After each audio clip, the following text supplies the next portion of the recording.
अरे आत्ताच गुच्छ नको. चला चालू करायचं. समस्त स्वरूपपार प्रेक्षकांना नमस्कार. पु ल यांनी रेखाटलेल्या व्यक्तिरेखांमधला काही अंश आपल्या अवतीभोवती पाहायला मिळतो. त्या व्यक्तिरेखा जर खरंच जिवंत झाल्या तर किती मजा येईल नाही का? तेही या जेनझी आणि मोबाईलच्या जमान्यात. या विषयावर एक भन्नाट स्किट लिहिलंय आपल्या जयवंतनं. प्रॅक्टिसच्या वेळेअभावी या नाटकाचं रूपांतर नाट्यवाचन म्हणून करण्यात आलंय. त्यासाठी आधीच दिलगिरी व्यक्त करतो. यात जयवंत पु ल देशपांडेच्या भूमिकेत करतोय. सखाराम गटणे, पेस्तन काका, नारायण यांचं वाचन करणार आहे अमोल बसरगेकर. सखाराम गटणेंची मुलगी सुस्वरूप गटणे म्हणजे जेनजीच्या भाषेमध्ये सू सादर करणार आहे डॉक्टर सुजित जोशी. आणि नाटकाचं नाव आहे इन्फ्लुएन्सर पु ल.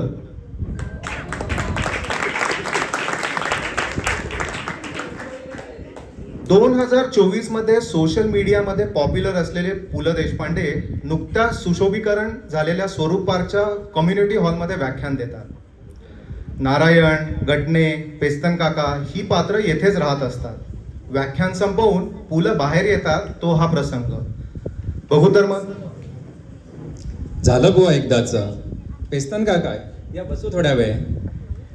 ए भाऊसाहेब आता इथे? अरे बसू म्हणजे बसू. अच्छा, पण काय सॉलिड बोलला रे तू. 100% डिवाइन. पेस्तन काका तुम्ही पर्सेंटेज कसं काढतात हे आजपर्यंत कोडच आहे बरं का माझ्यासाठी. हॅव अ सेल्फी प्लीज काका. हे छे छे, मी सेल्फी वेल्फी देत नसतो. As you wish. इसमें तेरा घाटा मेरा कुछ नहीं जाता. हे आमच्या ब्रिटिशच्या टायमाला असं नव्हतं बरं का. तेवढ्यात नारायण चहा घेऊन येतो. ही सू म्हणजे सुस्वरूप गटणे थांबली होती तुमच्यासाठी. ते अप्पा बळवंत चौकात सखाराम गटणे आहेत ना, त्यांची मुलगी. अरे म्हणजे आपला गटणे कुठे असतो तो सध्या? इथेच राहतो 71 नंबर मध्ये. सू इकडे ये. तू फीडबॅक घेतला का? नाही घेणारच होते. सू मी ओळखतो बरं का तुझ्या बाबांना. मला अजूनही पेढे घेऊन आलेला सखाराम आठवतो. एकदा अशाच एका कार्यक्रमात भेट झाली होती त्याची. Yeah, I know dad had told me long back, but you're so pro. अगं फीडबॅक घेतेस ना. सर हे बघा आमचं फेसबुक पेज. पहा किती मोठ्या मोठ्या लोकांनी फीडबॅक दिलाय. Everyone is very satisfied. So your feedback please. मीही तसं अनसॅटिस्फाईड होण्यासारखं काही घडलं नाही आहे. तुमचा नवीन हॉल, फ्लोरिंग पण छान झालंय. आता अंगण वाकडं आहे ही सबब देऊन डान्स कोणी टाळू नाही शकत. हे शाला ते नवीन फॅन लावले ना ते बरे झाले. भाऊसाहेब तुला सांगतो सकाळच्या टायमाला या समद्या बिल्ली लोक शुपडा साफ करते ना, नुसता गाणवार. आणि फूट टाकायचं नाही म्हणलं तरी ऐकत नाही. सर फीडबॅक दिला तुम्ही? हो हो दिला मी. Thank you so much sir. Please एक तेवढं सेल्फी पण द्या ना मला. म्हणजे मग काय ना इन्स्टा अकाउंटवर टाकायचं आहे. फार फेमस आणि ऍक्टिव्ह आहे सोशल मीडियामध्ये. तासाला 10 तरी पोस्ट असतात तिच्या. आमचं सोशल मीडिया पण हीच बघते. अगं तूच एवढी फेमस आहे तर मग इतरांसोबत सेल्फी कशाला काढतेस? सगळ्यांसमोर नाही सर, फक्त तुमच्यासारख्या फेमस लोकांसोबत. आणि त्यामुळे काय होतं माहिती आहे, यु नो खूप व्ह्यूज आणि लाईक्स मिळतात आणि सबस्क्रायबर्स पण खूप वाढतात ना. हे शाला आमच्या ब्रिटिशच्या टायमाला असं नव्हतं. अगं सू पण असं सारखं सारखं सोशल मीडियावर सेल्फीज फोटोज टाकणं, स्टेटस अपडेट करणं याला काही फार अर्थ आहे असं वाटत नाही मला. पण न टाकायला तरी काय अर्थ आहे? ते पण बरोबर आहे, ते पण बरोबर आहे. चल घे मग सेल्फी. Thank you so much. मला टॅग करायला विसरू नको हा. हो सर, टॅग केलंच आहे तुम्हाला आणि तुमच्यातर्फे मेसेज पण टाकलाय. काय टाकला? In this virtual world be real, be authentic, be you. कोण म्हणतं असं? तुम्हीच तर म्हणला होतात ना सर एका पॉडकास्ट मध्ये. अगं पण असं तू कॉन्टॅक्ट सोडून वाक्य टाकशील कसं आठवेल मला? बरं तू बघतेस का माझ्या व्हिडिओज? ऑफकोर्स तुमचे पब्लिश झालेले एकूण 1 व्हिडिओज मी बघितले आहेत, लाईक आणि शेअर पण केलेत सर. ए शाला, पण मला सांग, ही लाईन का पिक केली तू? I feel this line is a philosophy of my life. आपण आणि अथर्व सुदामे माझे इन्स्पिरेशन आहात सर. अगं, मागच्या खेपेला ते कोण आले होते? त्यांना ते आणि अथर्व सुधारी म्हणाले होतीस ना?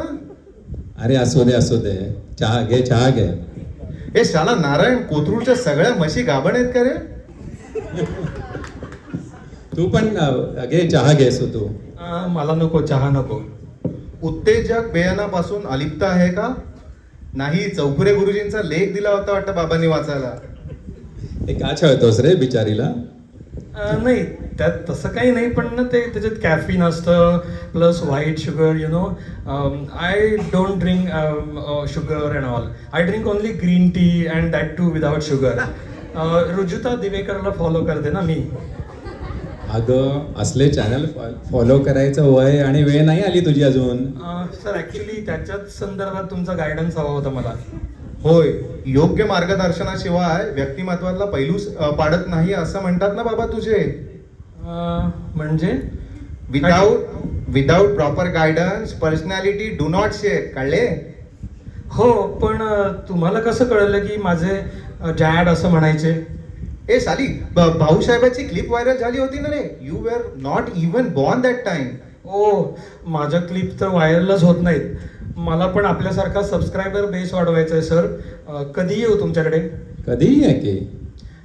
आपल्या त्या कंटेंट क्रिएशनच्या वेळा सोडून कोणतीही वेळ प्लीज मला सांगा. अरे छे कसला आलं कंटेंट क्रिएशन डोंबल्याचं? काही नाही, तू केव्हाही आहे. डेफिनेट टाइम देऊ शकाल सर? का मग मी रोजच येऊ? रोज जा. प्रयास हा प्रतिभेचा प्राणवायू आहे. अरे डिगरा, हे प्रतिभाने प्राणवायू कोणाला कळणार आहे थोडीच. भाऊसाहेब, तुला सांगते, ब्रिटिशच्या टायमाला काय फाड मराठी बोलायचे. या सुब्रमण्यमने चिदंबरमला काय समजते? मी सांगतो, hard work is oxygen for talent. How about next Friday 7 PM? का तुमची ती कंटेंट क्रिएशनच्या साधनेत मी व्यत्यय तर नाही येणार ना? अरे कसलं कंटेंट क्रिएशन चालेल. अरे नाही, फ्रायडेला नको. आम्ही तेव्हा रमी खेळतो, तेव्हा नको. ओ वाव, जंगली रमी. माझं पण अकाउंट आहे, but I am not that good, you know. अगं, जंगली रमी नाही, खरी पत्त्यांची रमी. ओ, म्हणजे ऑफलाईन पण रमी असते का? हो. ती नाही मी म्हणजे कधी काय? खेळले. तेवढ्या घटने येतात. या घटने, अहो तुमचीच आठवण काढत होतो. हे म्हणजे सूर्याने काजव्याचे स्मरण ठेवण्यासारखे आहे. सर, मी पुन्हा एकदा आपल्याकडे मदतीची याचना करायला आलोय. ए शाला, हे म्हणजे जस्टिन बेबरने सुजित जोशीचं स्मरण केल्यासारखे आहे.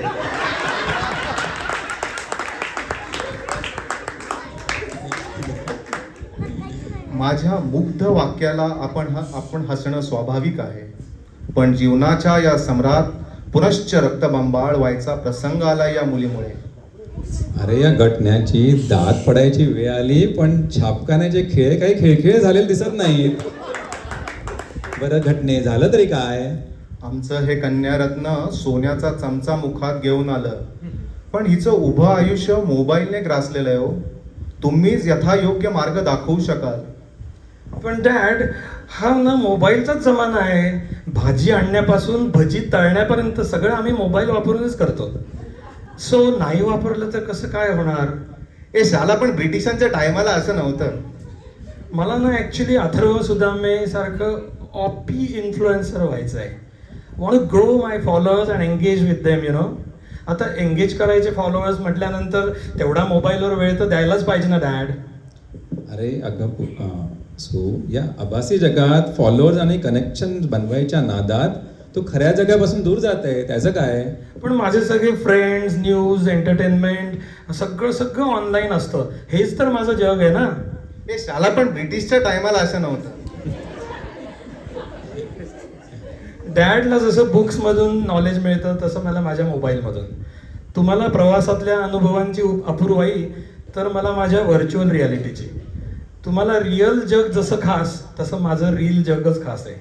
अगं मला सांग, पण तुझ्या रीलचं जग तुला वाटतं म्हणून खरं, त्यातला फुलांचा मनसोक्त सुवास तू कधी घेतलायस का? किंवा व्हिडिओमध्ये वॉटरफॉल किंवा इव्हन नायगरा फॉल बघशील, पण त्यातले पाण्याचे तुषार अंगावर घ्यायचं समाधान तुला मिळेल का? ऑनलाईन लाखो फ्रेंड्स कनेक्शन जमवशील, पण एक जिवलग मित्र किंवा मैत्रीण गमावशील, ते जास्त महत्त्वाचं नाही का? ए भाऊसाहेब, बात तर एकदम बराबर छे. पण हे सगळं किती बोरिंग आणि स्लो मोशन मध्ये होतं ना. आम्हाला कसं सगळं फास्ट आवडतं यु नो. अगं आनंद काही स्लो मोशन किंवा फास्टवर ठरत नाही. आता हे रमीचंच बघ, तू जेव्हा जंगली रमी खेळते तिथे कोणी चिडतं भांडतं का? नाही ना. मग कसला तो खेळ? आम्ही खेळताना खूप भांडतो, कोणी चिडतं, त्यात एक वेगळी मजा असते.